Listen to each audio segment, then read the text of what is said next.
En cette journée particulière du second tour des élections législatives en France, j'avais prévu de vous présenter quelques chiffres économiques. Alors pourquoi? Parce que c'est toujours intéressant. On a les discours d'un côté, alors évidemment c'est souvent de la manipulation. Il suffit de bien empaqueter un mensonge et puis quand c'est bien présenté, tout le monde adhère. On a bien vu comment ça s'était passé depuis quelques années, de façon flagrante, dans le monde entier. Et puis de l'autre côté, on a des chiffres, quand on a la chance d'en avoir. Voilà, parce qu'il y a certaines choses où il y a certains sujets qu'on peut pas ouvrir, il y a certains chiffres auxquels on n'a pas accès, mais on a quand même des datas au niveau économique. Voilà. Et puis, je me suis dit, ça sert à rien. Alors pourquoi? Vous allez comprendre mon positionnement par rapport à ça. Déjà, je veux juste faire un retour par rapport à cette notion de politique. Moi, ce qui m'intéresse, c'est le grand concept politique. La politique politicienne, ce clivage gauche-droite et compagnie, ça m'intéresse absolument pas. Pour moi, c'est du théâtre politique. Chacun a son rôle à jouer à l'intérieur d'un système qui a été bien conçu ou qui a été effectivement à un moment donné perverti, tout simplement, parce que toute construction humaine, à un moment donné, se pervertit. On a beau mettre en place un système soi-disant démocratique qui garantit effectivement des libertés, la liberté d'expression à chacun, à un moment donné, vous avez toujours un petit groupe qui réussit à privatiser le bousin. En général, quand on a des moyens financiers, ça aide. Je veux dire, quand on regarde qui détient les médias dans les pays occidentaux, on comprend mieux certaines choses. Bref. Non, moi, ce qui m'intéresse, c'est ces grands systèmes. Pourquoi? Parce que ça permet plusieurs choses. La première, c'est effectivement de définir qu'est-ce qui vous correspond le mieux. Alors ça, c'est super important. Pourquoi? Parce que comme on est de la même façon qu'une cellule, elle va se développer, comme je l'ai déjà expliqué, dans un environnement qui lui correspond, et elle va dépérir dans un environnement qui est plus ou moins malsain. Il est hors de question de croire que nous, en tant qu'individu, petit individu, appartenant à un corps social plus ou moins constitué, vivant dans un pays avec une culture, avec des traditions, avec des lois, si ça vous correspond pas, ça n'ira pas. Voilà. Si l'environnement est vicié, il n'y a pas que l'économie là-dedans, il y a l'énergétique aussi. Voilà. Si vous vous sentez pas bien, vous croyez que vous allez passer outre, qu'à un moment donné, vous pouvez faire votre truc, tranquillou bilou, ça ne vous atteindra pas. Comme disait une copine à moi qui vient de Guadeloupe, dos en moi, c'est feuilles à Madère, ça veut dire cause toujours, ça me glisse dessus. Non, c'est pas possible.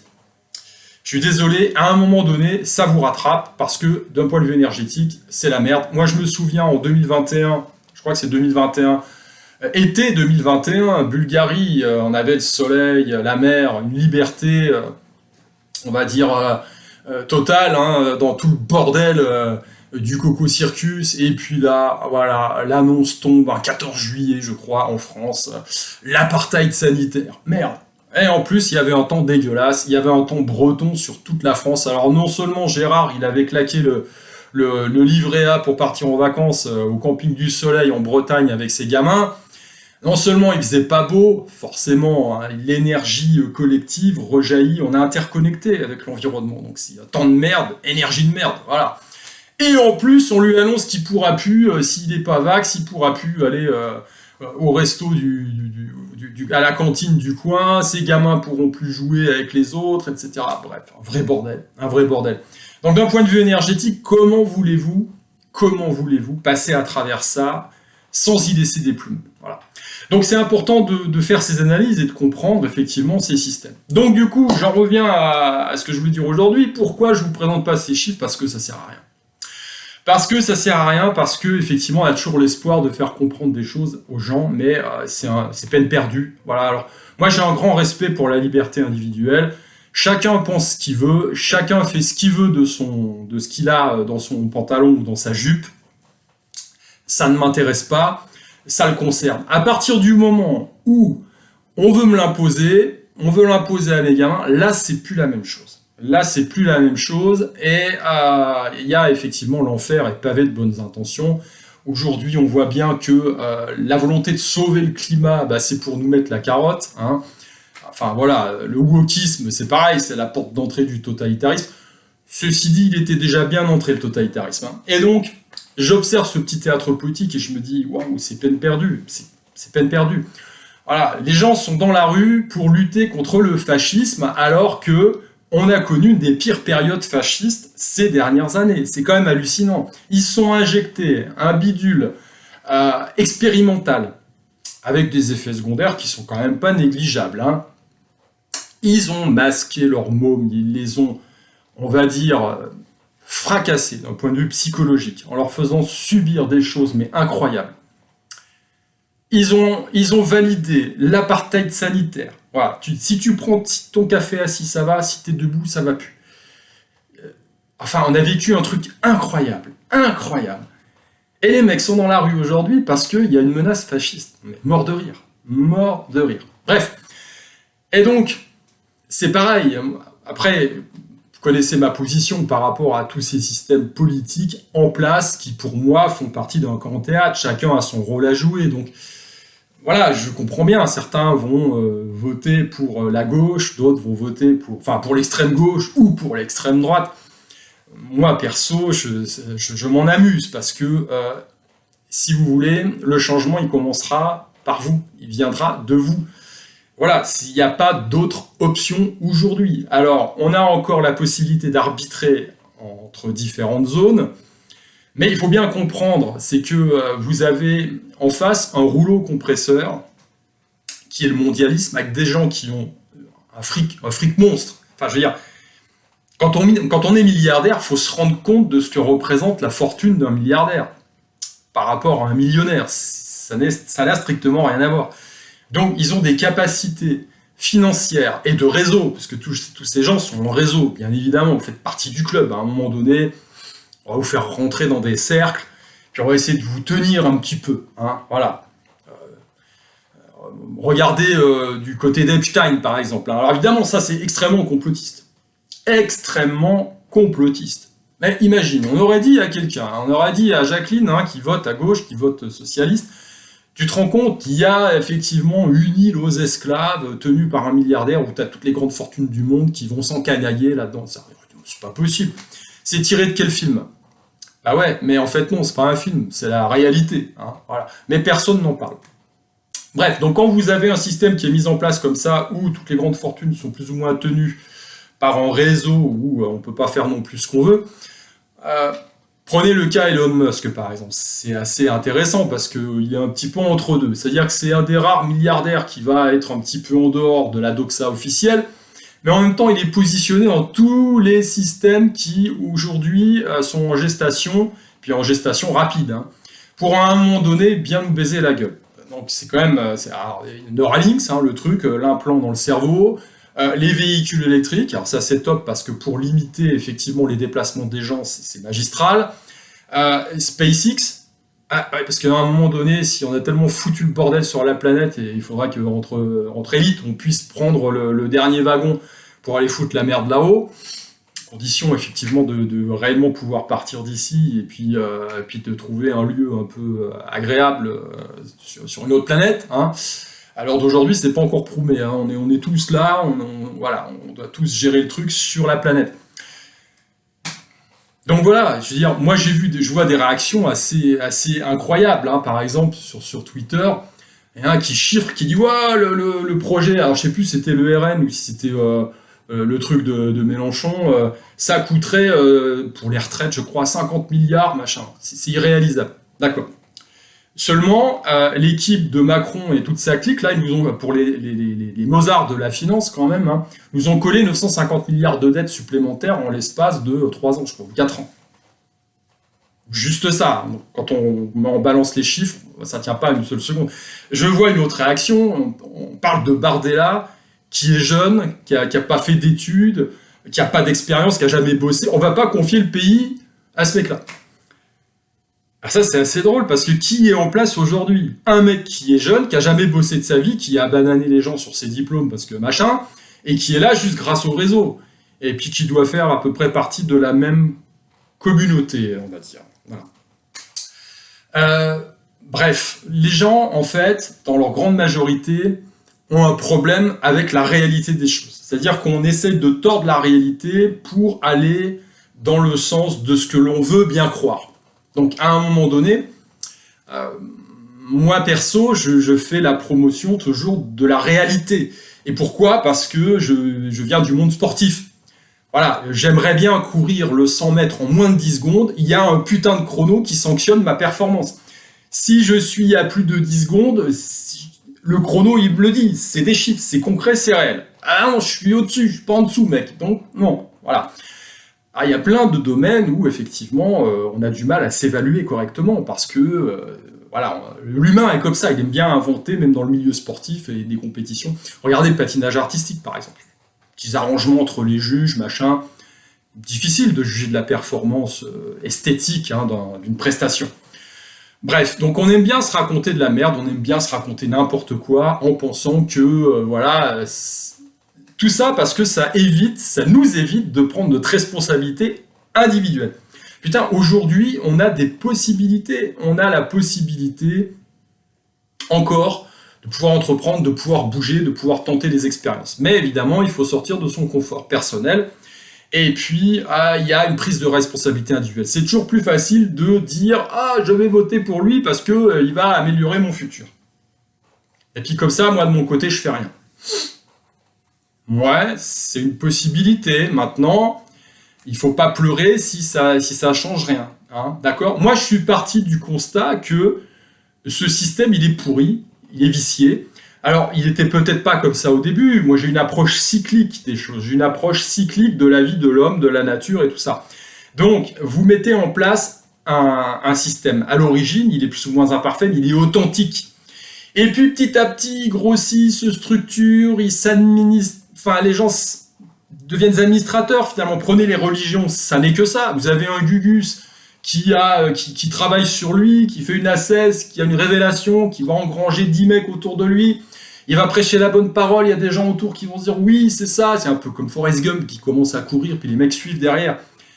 Et puis après, le bidule, il se structure. Vous avez des gens intelligents autour qui disent « Tiens, c'est pas mal, parce que là, on pourra en faire un système de contrôle du gogol et du neuneu, parce que ça nous demandera moins d'efforts. » De contrôler le neuneu avec des trucs, voilà. Ça se structure. Alors, il y a encore une part de l'authenticité au début, puis petit à petit, voilà, avec le temps, ça part en déliquescence, quoi. Les mecs, ils sont là, ils viennent dans ce système parce qu'ils voient un intérêt personnel, et puis après, pouvoir, argent, comme toujours. Et le truc, il est vicié. Les systèmes politiques, c'est exactement la même chose. Les arts martiaux, mais alors les arts martiaux, c'est pareil. Vous avez un type au début qui monte une école, parce que il a un style de combat, parce que il a effectivement un message fort à porter, et puis après, le machin se structure, il y a du business, et puis ça perd en authenticité, il y a des gens, il y a les tractations, il y a l'environnement sportif, etc. Et puis après, tout le monde se tire un petit peu dans les pattes, quoi. Je veux dire, on tire la couverture à soi, mais où est l'énergie d'origine ? Petit à petit, part en couille, quoi, tout simplement. C'est pour ça que, à partir du moment où toute structure humaine tend à se corrompre avec le temps, eh bien, il faut renouveler l'opération. Voilà, ça ne veut pas dire qu'il faut aller dans des trucs alambiqués. Non, non, non, tout simplement, il faut réinsuffler à un moment donné une énergie authentique. Et puis, c'est pour ça que les cycles, étant ce qu'ils sont, ils se développent, et à un moment donné, on arrive à une fin de cycle.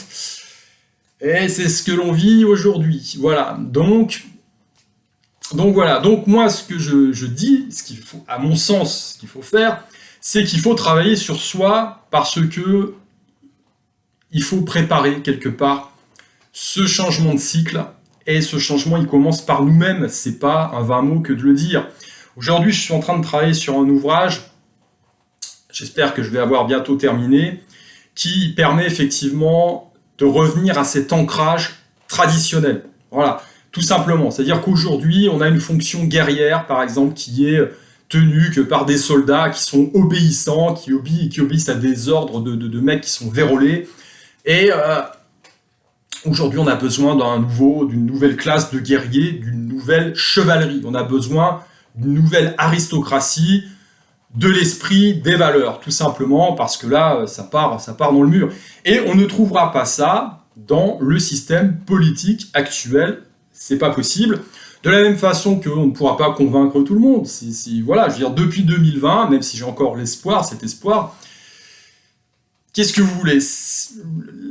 L'humanité se sépare, l'humanité se scinde, il y a une grande collecte, on va dire, plus ou moins, c'est ce que je ressens, une collecte des âmes. Alors évidemment, il y en a qui diront peut-être que je pars dans des tours, que je deviens un peu zinzin. Bon, voilà. Moi, j'ai envie de vous dire, remontez un petit peu le fil de mes vidéos. Pendant la période du Coco Circus, j'ai quand même annoncé beaucoup de choses, pas mal en avance des fois, hein, qui se sont avérées justes avec le temps, voilà. Donc aujourd'hui, on peut se raconter n'importe quoi, on peut effectivement se mentir. Le problème, c'est que ça va coûter de plus en plus cher. Voilà. Regardez mon regard, hein, ceux qui se sont soumis ces dernières années. Il y en a, ils sont plus là pour se plaindre maintenant, hein, malheureusement, hein, voilà, parce qu'eux, ils se sont fait avoir, tout simplement. Donc, se mentir à soi-même pour rester dans son petit confort, le petit confort psychologique, vous voyez, c'est confortable, on est entre nous, hein, prends soin de toi, on lutte contre le fascisme, on rêve d'une grande gauche, on va dire, traditionnelle, non, le Front Populaire, les gars, arrêtez, enfin, je veux dire, voilà, aujourd'hui, le Front Populaire, c'est pas 1936, hein, c'est du blabla, tout ça, je veux dire, c'est du blabla.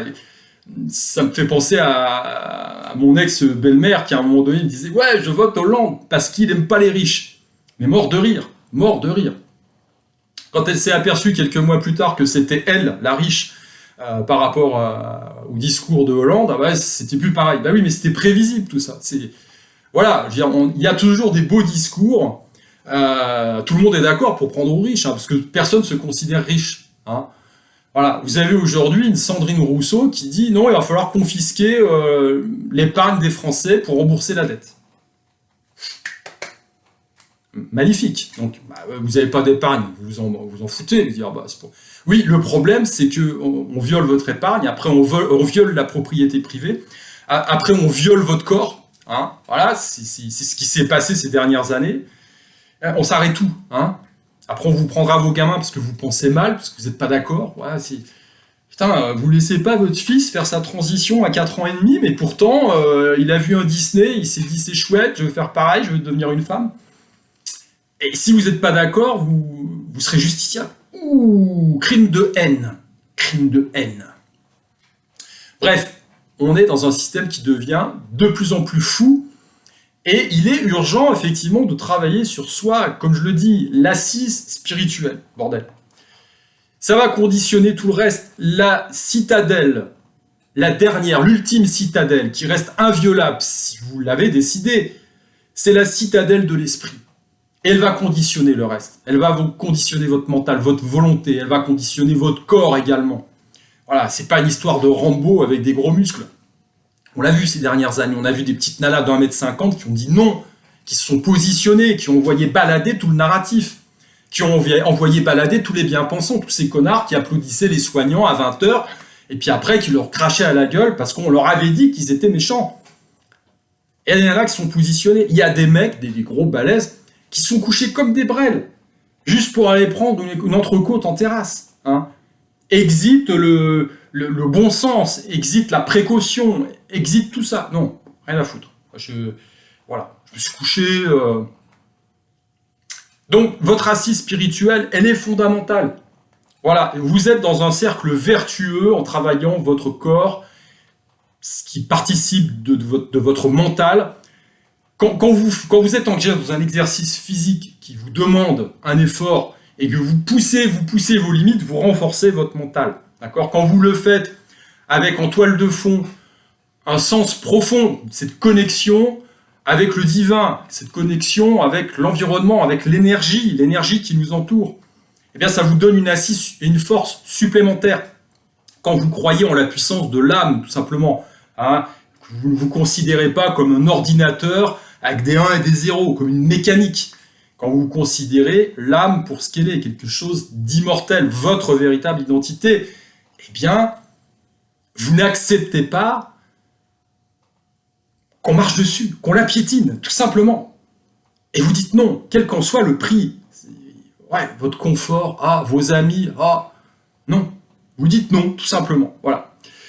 Donc, écoutez, mes amis, pour moi, c'est effectivement la marche à suivre parce que aujourd'hui, on voit bien, on est dans une phase de destruction, on a des agents qui sont mis en place pour effectivement organiser ce chaos, parce que n'oubliez pas que du chaos naît l'ordre, alors c'est vrai, mais on a affaire à des manipulateurs qui organisent le chaos. Pourquoi ? Parce que derrière, ils ont la prétention de réordonner tout ça comme eux, ils veulent. Voilà. Et aujourd'hui, ce qui nous guette, ce qui nous pend au nez, c'est cette fameuse identité numérique, c'est ces monnaies numériques de banque centrale. Voilà, en toile de fond, il faut sauver la planète, donc on est trop nombreux à respirer. Vous voyez ce que je veux dire ? Je ne vais pas me faire striker la vidéo, mais vous avez compris le truc. Donc ça commence 2020 et puis ça va continuer. On va dans cette direction-là de toute façon. Donc il faut avoir un petit peu de vision long terme. Il faut arrêter de se raconter de la merde. Il faut arrêter de se raconter des mensonges qui rassurent, surtout avec des gens qui vont vous envelopper, qui vont dans le sens du poil. Voilà, pourquoi ? Parce que la place est bonne, on sait bien, la gamelle est bonne. Bref, donc aujourd'hui, il y a des marqueurs à surveiller, cette inflation dont les chiffres sont toujours bananés, très clairement, parce qu'on va vous retirer du pouvoir d'achat, on va effectivement faire en sorte que vous possédiez de moins en moins de choses, mais tout a été dit déjà. Voilà, les maîtres du monde, entre guillemets, vous ont annoncé le plan de route. Donc. Et puis après, il y aura l'arrivée des monnaies numériques, avec le contrôle social. Et là, ça va pas être une partie de plaisir. Alors évidemment, comme je crois à la loi des cycles, ils vont se viander méchamment, avec perte et fracas, mais on sera effectivement là dans un véritable chaos, et pour éviter que on nous propose une solution toute faite, auquel on adhérera parce qu'on veut un petit peu de confort, au détriment de notre liberté, comme toujours. Mais alors, on n'aura ni le confort ni la liberté. Ouais, c'est comme ça, malheureusement. Eh bien, il faut qu'il y ait des gens qui aient travaillé sur eux, qui soient prêts, tout simplement, qui soient prêts à se lever, qui puissent proposer une autre alternative, quelque chose qui soit un petit peu plus lumineux quand même. Bon, écoutez, je vous laisse là-dessus, et puis profitez du soleil, et puis les autres, écoutez, allez mettre votre bulletin de vote dans l'urne. En tout cas, je vous souhaite un bon dimanche à tous.